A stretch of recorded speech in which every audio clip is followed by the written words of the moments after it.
summer job at the new and improved Freddy Fazbear's Pizza.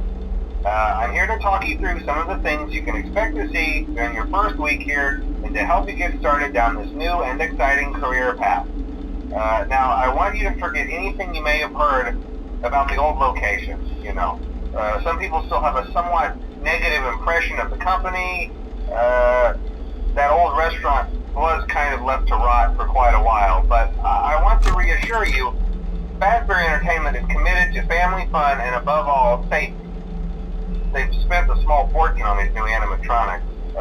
Facial recognition, advanced mobility, they even let them walk around during the day. Isn't that neat? But most importantly, they're all tied into some kind of criminal database so they can detect a predator a mile away. Heck, we should be paying them to guard you. Now that being said, no new system is without its kinks. You're only the second guard to work at that location. The first guy finished his week but complained about conditions. We switched him over to the day shift. So, hey, lucky you, right? Mainly he expressed concern that certain characters seemed to move around at night and even attempted to get into his office. Now, from what we know, that should be impossible. That restaurant should be the safest place on Earth. So while our engineers don't really have an explanation for this, the working theory is that the robots were never given a proper night mode. So when it gets quiet, they think they're in the wrong room. So then they go try to find where the people are, and in this case, that's your office. So our temporary solution is this. There's a music box over by the prize counter, and it's rigged to be wound up remotely. So just every once in a while, switch over to the prize counter video feed and wind it up for a few seconds. It doesn't seem to affect all of the animatronics, but it does affect one of them. And as for the rest of them, we have an even easier solution. You see, there may be a minor glitch in the system, something about robots seeing you as an endoskeleton without his costume on and wanting to stuff you into a suit. So hey, we've given you an empty Freddy Fazbear head.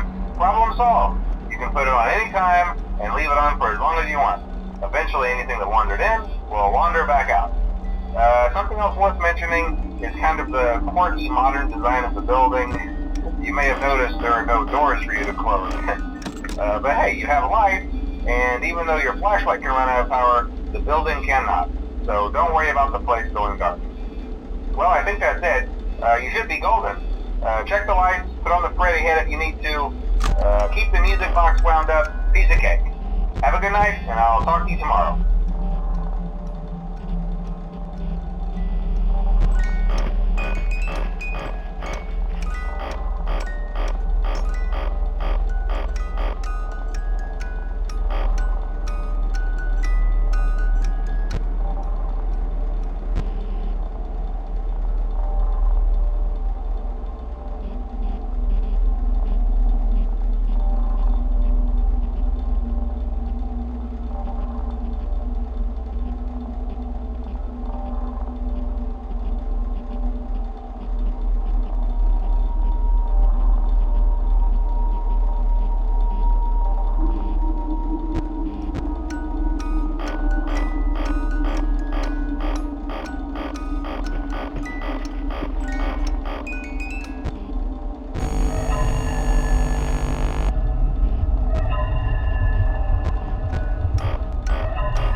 natural. By now I'm sure you've noticed the older models sitting in the back room. Those are from the previous location, and we just use them for parts now. The idea at first was to repair them. They even started retrofitting them with some of the newer technology, but they were just so ugly, you know, and the smell. So the company decided to just go in a whole new direction and make them super kid-friendly. Those older ones shouldn't be able to walk around, but if they do, the whole Freddy head trick should work on them too, so whatever. I loved those old characters. Did you ever see Foxy the Pirate? Oh wait, Foxy. Oh yeah, Foxy. Hey listen, that one was always a bit twitchy. I'm not sure if the Freddy head trick will work on Foxy. If for some reason he activates during the night, and you see him standing at the far end of the hall, just flash your light at him from time to time. Those older models would always get disoriented with bright lights. It would cause a system restart or something. Come to think of it, you might want to try that on any room where something undesirable might be. It might hold him in place for a few seconds. That glitch might have carried over to the newer models too. One more thing, don't forget the music box. I'll be honest, I never liked that puppet thing. It's always thinking, and it can go anywhere. I don't think a Freddy mask will fool it, so just don't forget the music box. Anyway, I'm sure it won't be a problem. Have a good night, and I'll talk to you tomorrow.